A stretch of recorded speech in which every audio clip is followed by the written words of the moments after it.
A lot of activities happening in and around this district. 40% in this past financial year, 40% of our cases are coming from here. So if you can deal with the Teguine's problem, followed by Mgungundlovu, we will have won the war.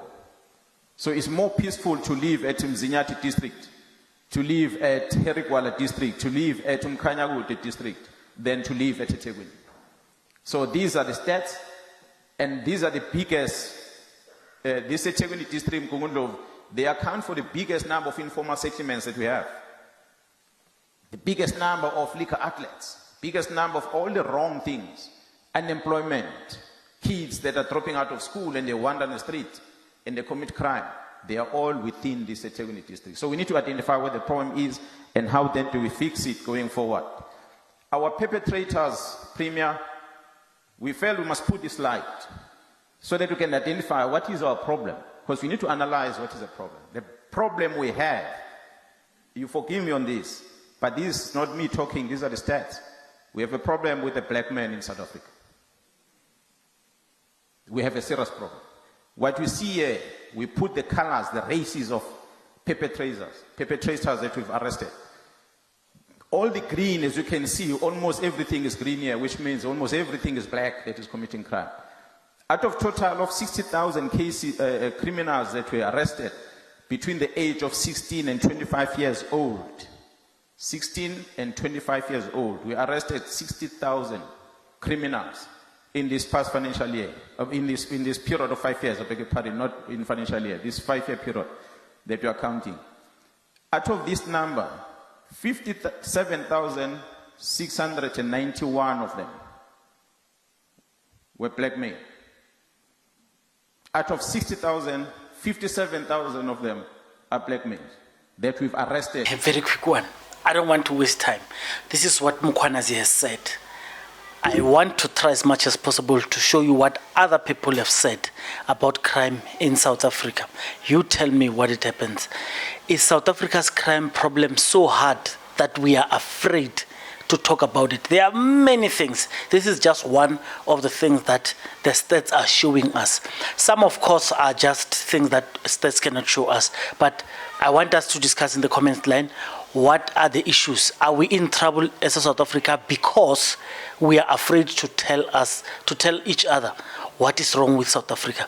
Listen to the rest. Machine Political Incorrect. Thank you. Sharp. The question arises, and we must investigate also what is the law of South Africa says. How can a city in South Africa be 80% foreign nationals? That is dangerous.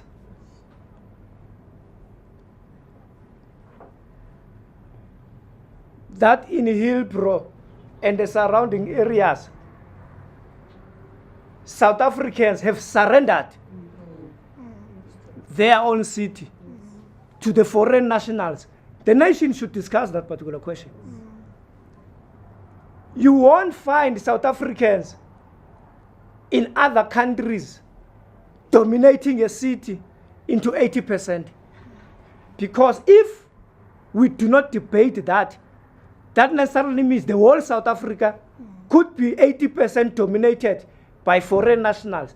And the future president of South Africa could be a foreign national. We are surrendering our land. And it is not xenophobia. To talk truth, we fought for this land. From a white minority, we cannot surrender it to the foreign nationals. That is a matter of principles. We fought for this country, not only for us, for the generations of South Africans. The arms that are being used here in Hillbrow are arms of war, which are unlicensed. The hijacking of buildings here in Hillbrow is a sign of taking over power. The question of dominance of foreign nationals in illegal trading and also businesses that are here in Hillbrow is an economic sabotage that is taking place against our people that were supposed to be those that are running those particular businesses. We are facing here service delivery protests that we don't know where are coming from. Some of the issues is because of we can't give shelter to our people because these buildings are being occupied and hijacked by people and lunatics that we don't know.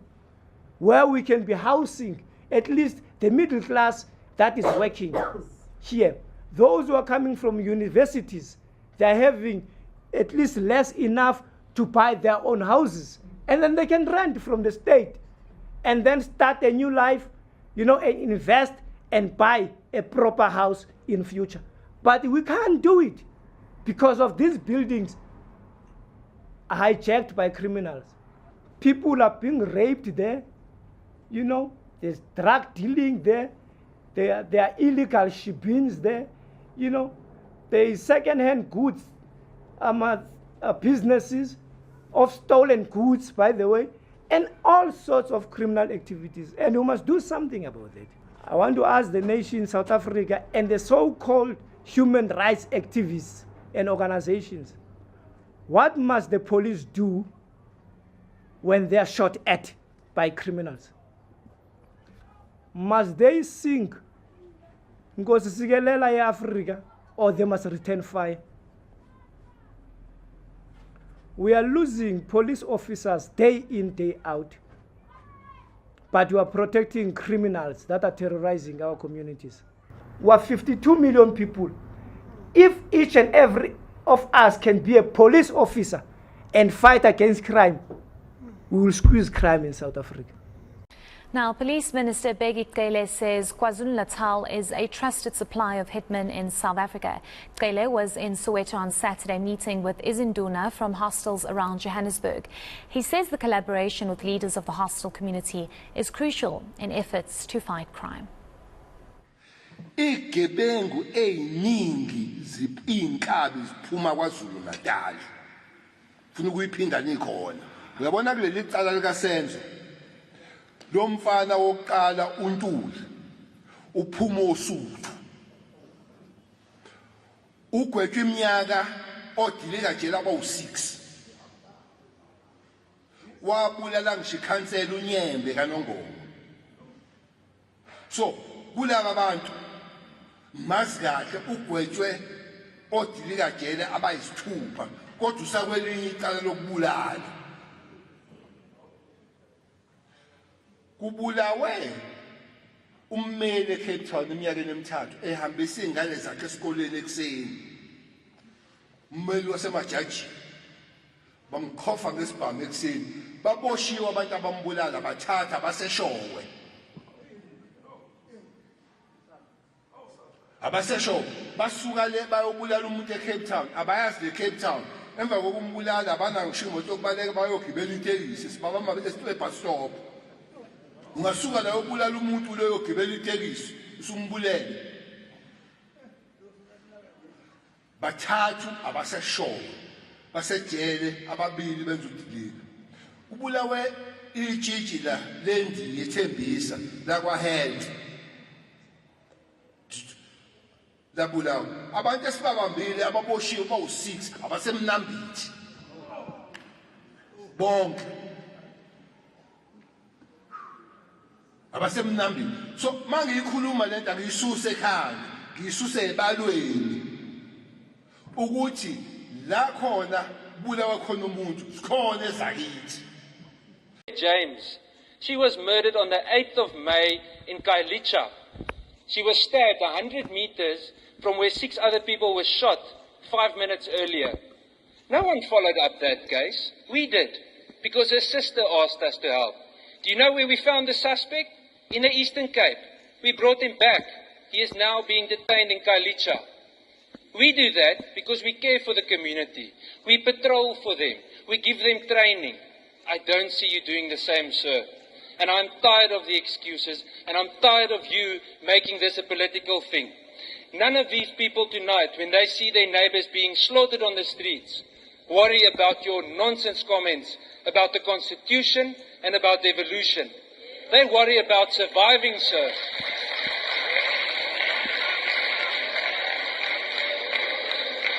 And I would like to end off with this. I want to graciously invite you to come and patrol without a bodyguard, without a grand car, in normal clothes with this community tonight, to get the sewage on your shoes that they patrol through. You have a problem, Mr. Minister, because you are removed from reality that the rest of us face. When I visit Mbekweni, I get out of my car and a 3-year-old little boy is taking a poo next to the road because he doesn't have a toilet. And you know what? Police don't care if something happens to them there because they don't have the resources to help. When I go to the different gender-based violence desks at these police stations, especially in the Nyanga cluster or traditional Nyanga cluster, the majority of the detectives have more than 300 dockets on their table. 300 dockets! How do you think you can do an investigation with 300 dockets? It's impossible. And then, the cherry on top, and this is my conclusion, is that many of those detectives have 300 dockets, and it's a constable detective. He just came out of the college. He doesn't even know how to spell J88. You expect him to solve the problem. Did not join human rights battles yesterday. That's why I was sent to prison. That's why I was sent to Robben Island. That's why I lived in the cold water. That's why I ate bad food, because I was fighting for human rights. That's why today we have human rights. Don't teach me about human rights. Don't tell me and tell about the safety of my people. I fought for it. I nearly died for it. I was arrested for it. I was exiled for it.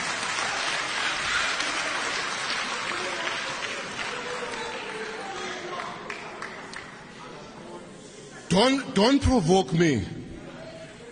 Don't talk things that you have studied and you have heard, you have been told about. I've lived this life. I've lived the life of being African. I've lived the life when my mother was called a kitchen girl, when my father was called a garden boy. I've lived that life. And I'm not going to take any nonsense of somebody who regards me as a garden boy today, because you regard me as a garden boy. You come here, shut up! Shut up! Shut up! I sat here, I listened to you. I sat here, I listened to you talking nonsense. Listen, it's your time to listen. Sit down and listen, young man. Or get out! Or get out!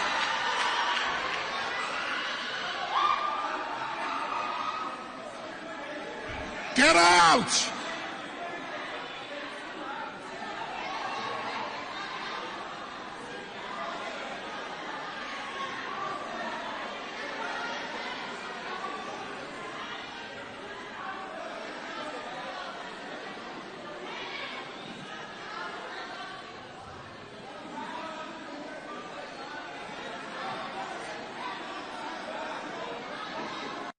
A report titled Function of the Police, authored by public policy think tank, the new South Africa South Institute, has launched in Parliament this week.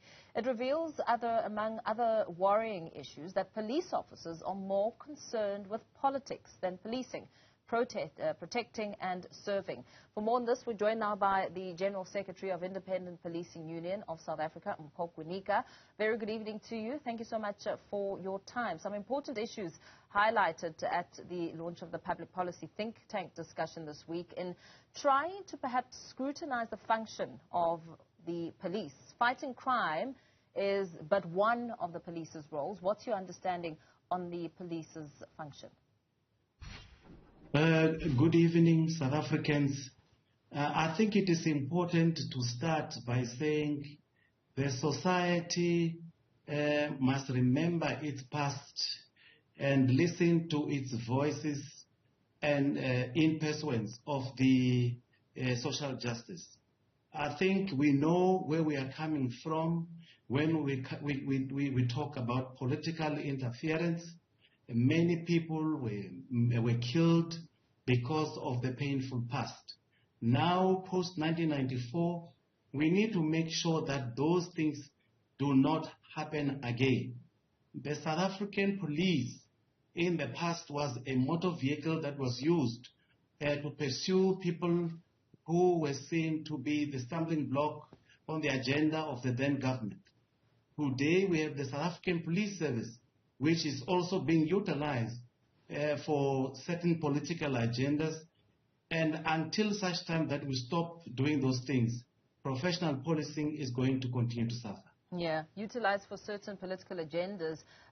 Some crime experts who've weighed in believe that politicians should simply be kept out of the operations of the police. How much of an impact would that have on the face of policing?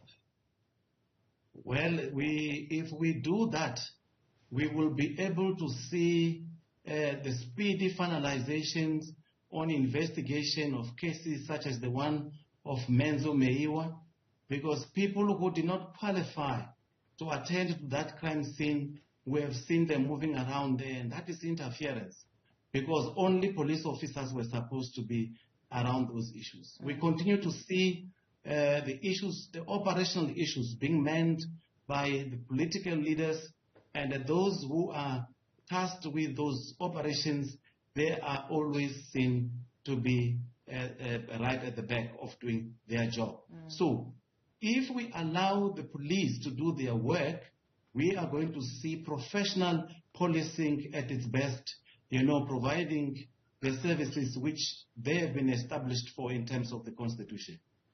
But just getting a sense of the current policing, do you think it's geared to policing in the 21st century, especially considering that there are calls for police not to play such a big role in the actual policy making?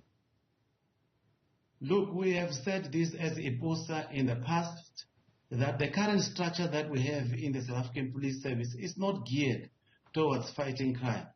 We are very happy to hear the calls that are made by the members of the new institute that is going to deal with policing research, to say that if we continue in the manner that we are doing things, the current police is indeed not geared towards policing or doing policing of the 21st century. And until such time that we remove politics out of policing and bring in equipments which are needed to police the current challenges which we have, such as, the technology that we need, specializing, in certain fields to make sure that the South Africans get the best out of us, the issue of, the support of the police officers with the current technology. We will not be seen to be supporting the policing in the current, the 21st centuries. And why? Where's the stumbling block? Why are we not advancing as we should? Surely there is some financial muscle to allow it. Look, we do have money. I think in May, you South Africans will recall, we have just, the minister have just, the parliament have just passed the budget for the South African Police Service. And what remains, it is for the operational people to utilize that budget optimally, to ensure safety and security to all the inhabitants of this country. But if we continue and want to appease politicians, want to do what the politicians are saying we should do, we will fail in our duty. It will not be seen to be politicians who had failed. It will be seen as us who have been appointed in terms of the Constitution, because politically there are only two people who are supposed to be appointed politically: the National Commissioner of Police and the National Head of the DPCI. These are the only two people that are supposed to be appointed politically. But what we see now is a lot of senior officers who are being appointed laterally and even politically, because they do not qualify to be in those positions. There are people who are police officials who qualify to be in those positions, but they are not given an opportunity to do so for political reasons. Yeah. We know that just this week, Gauteng Police Commissioner Elias Mawela presented the fourth quarter crime statistics. revealing that the province of Gauteng has contributed 27.2% of the national overall crime statistics for the financial year, with contact crimes being the biggest contributors. Mawela says Gauteng's contribution to the national figure will consistently remain significant. What do you believe are some of the biggest loopholes, of course, as police officers are trying to tackle crime, and the challenges they face in the fight against crime? Well, it is common knowledge now that the issue of manpower, the shortage of manpower, the shortage of vehicles, it has been an impediment to the South African Police Service in fighting crime. But having said this, it should not be seen to be trying to exonerate the crime fighters from fighting crime, successfully, because they are trained in such a manner that they are supposed to utilize the resources that they have optimally to deal with the issues of crime. But moving forward, I think the contribution that is made by the province itself in the appointments of the warders, we've seen now recently there is efforts that are being made to employ even more of those warders, regardless of the level of policing and understanding those units has. But I think the proper coordination of activities between the South African Police Service and those structures is going to deal greatly with the issues of reducing crime in South Africa, in Gauteng and South Africa as a whole. Mm-hmm. Of course, I mean, looking at police and their role in politics as opposed to fighting crime, we know that there's also, it gets even worse because there's a lot of accusations on police's role in corruption and failing to respond to community needs and issues. What will it take to enhance police accountability, integrity, which, of course, is primarily meant to enhance public trust and rebuild the police's force's legitimacy? The South African Police Service need to account to the citizens that they serve. They need to be accountable for their own conducts and actions. They need to ensure that discipline is one of the most important things in ensuring that policing realizes its objectives. We must not try by all means to try and utilize discipline, weaponize it against the people who are seen to be, whom they view as people who are opposed to what they are doing. If there are members who are raising or making an input to policing, they need to take those views, because the police must not impose policing on the people. They must listen to what the people want from them. And they then have to change that which the South Africans want from them into their national crime prevention strategy and utilize that to protect the lives and properties of these South Africans. Yeah, absolutely. Thank you so much for your time. Let's perhaps leave it there for now. Independent Policing Union of South Africa's General Secretary, Mpho Kwinika. You know, if one looks at the police service and their approach to crime, I think we need to accept that no police service can ever be efficient and effective without good and timely crime intelligence. And I think that is the big deficiency in the South African Police Service at this moment. We know about the controversies surrounding its leadership, Lieutenant General Richard Lully and various others, a number of trained members, skilled, highly skilled and experienced members have left the unit for whatever reasons. The current situation is, in terms of crime intelligence, that according to their own reports, they have, in the last year only, they have reduced the number of crime intelligence report by between 30 and 60%. That just shows you that crime intelligence is not able to function optimally at this moment. What this then creates is space for criminals, especially organized criminal groups, to operate. So deficiencies within the police service have an extremely detrimental impact on the ability of the police to perform their role, and on the other hand, it creates space for criminals.